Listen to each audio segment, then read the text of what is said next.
Well, the penny has just dropped with me as to why Trump and his cult as a whole are so fixated, so concerned about the dude that was Charlie Kirk, who was unfortunately assassinated because of the, well, who knows, but it's wrapped up in the political polarisation, isn't it? And he was ball deep in that sort of in that world, and unfortunately, tragically, get caught up in it, man. And somebody thought it would be a great idea if I could end a human being's life because they had different opinions. But anywho, I'd never heard of this guy before the assassination, and it's not that I should have. To stop beating around the bush, I think he was more American-centric than British-centric, than worldwide-centric. As things transpires, to the best of my knowledge, he seems to have been getting a lot of traction in the American campuses with the American oof, you know, with the conservative leaning, or the conservative what's the word, man? They're interested in seeing what the right wing of politics is about. Right wing curious, that's it. Right wing curious, that's the word I'm looking for.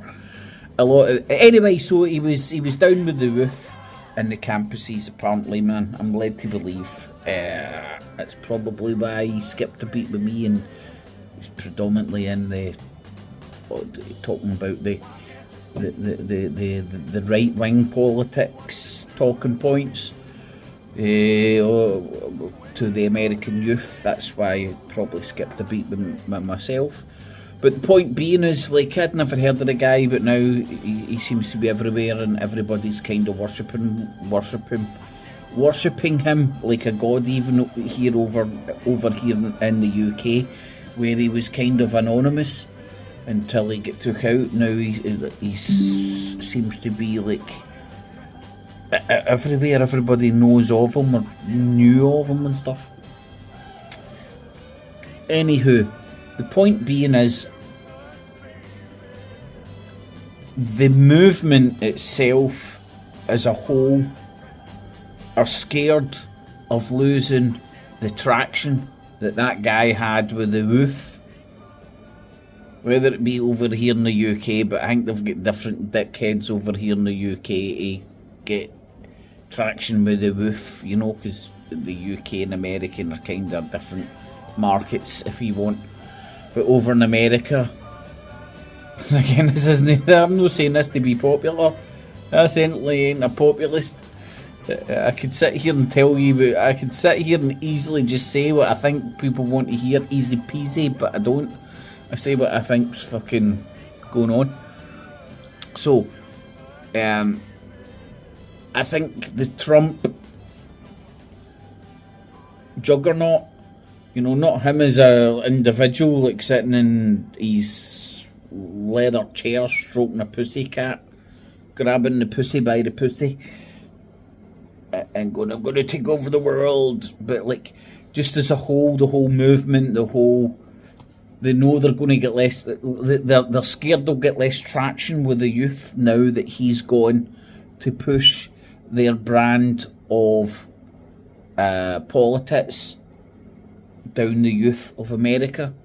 Because that Charlie Kirk, by all accounts, was charismatic as a mofo, very clever, very witty, could hold his own in an argument. He was very... He like, it was bang on the money, you know. You wouldn't want to go up against him in an argument because he could hold his own and then some. So some would say he's irreplaceable. I even heard some people saying that he was like earmarked to replace Trump. But anywho, who replaces him? This is what I see. Because this is my tinfoil hat and then some, right? So forgive me. I mean, like, there's misses in two veins that have lost their dad and husband, you know. Heart goes out and all that jazz. It doesn't deflect for the fact that the gears, the mechanisms of politics are rolling on. This isn't my doing, it's just what's happening. His missus has been roped into it with doing a live stream to a fucking empty chair and all that. Oh my god, that was just... Anyway, it's America, innit? That's what happens in America. Oh fuck it, it's going to be a wee mini rant. And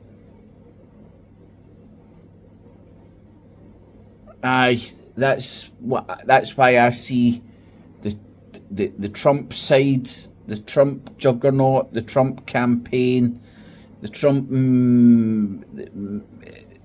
cabal, the Trump administration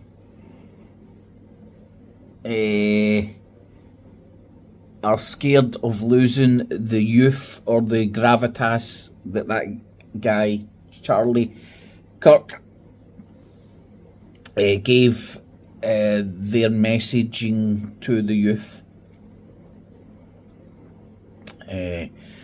And thus, I don't know, maybe it was the best thing since sliced bread, and that's why you're getting all this outpouring stuff, you know. I think I've seen world leaders die, and like, in fact, was it the Danish Queen or King or something that died quite recently within the last year or two? Doesn't see nothing like this, man. That's like royalty dying. And a guy that was popular on the interwebs because he talked about because he debated people about what a woman was. He debated genitalia, became famous online. And like, for some reason has left a hole in people's hearts, man, where they're like just virtuous. I'm sorry, man. People, I don't know, correct me if I'm wrong, but a lot of the people you see, man, I would argue they're probably breaking down more about him dying than members of their family, even extended family and stuff. You know, it's a tragedy. Yeah, how could it, well, I don't know, maybe some idiots could, right? But that's just my opinion. But how could anybody say what happened there is anything other than a tragedy, man? That shouldn't be happening in any form. And there isn't a but. It's like, I forgot my train of thought. There isn't a but. It just shouldn't be happening. It just shouldn't be, regardless. And at first, you heard people coming out, influencers, real influencers, coming out, like, you know, like Donald Trump and all that shit, and saying peace, love, and happiness. Didn't it last long? Now it's going after talk show hosts for daring to joke and giggle about that shit. And as discolourful as that is, man, like, you hear fucking, I don't know, maybe I hang around in the wrong circles, but you hear worse fucking jokes than what that Jimmy Kimmel guy says. And then Donald Trump's coming out and saying 90% of the guys hate me, man. The FCC guys should do something about that. You're like, oh my god, man. And the cult of Trump will just batter on in. Anyway, I'm going to shut the fuck up. I'm going to check myself before I wreck myself. But aye,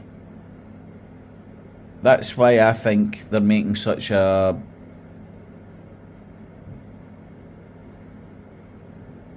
I don't know, spectacle. That's the best word. I was going to say a show. That's not true, man. A spectacle, rather than just a lovely, dignified send-off, you know, with all the bells, all the whistles and stuff. It's a spectacle. It's a political spectacle that's been made of it. Because they're trying to look for the well, I don't know. This is what I see as the political machine behind Trump. They're looking for somebody to replace this guy because they need to keep the traction they've got with the youth, the support that this guy had to send people of that age, of that demographic, to the voting booths to vote for Trump and his politics. They need to keep that going because, like, let's say the numbers that were reported in and around the election were bang on, spot on the money. Let's just say that. He didn't win by much. He won, but he didn't win by much. You know? And then you've got all that college shit going on and all that. However, the Yankee Doodle Dandies fucking make it simple. Just like the sports. Get it, got it, good. That's my rant over, man. Could fucking sit and rant fucking all night. Get it, got it, good. Cat cheese. No cats, no cheese. Maybe only some Trump devotees were harmed in this filming.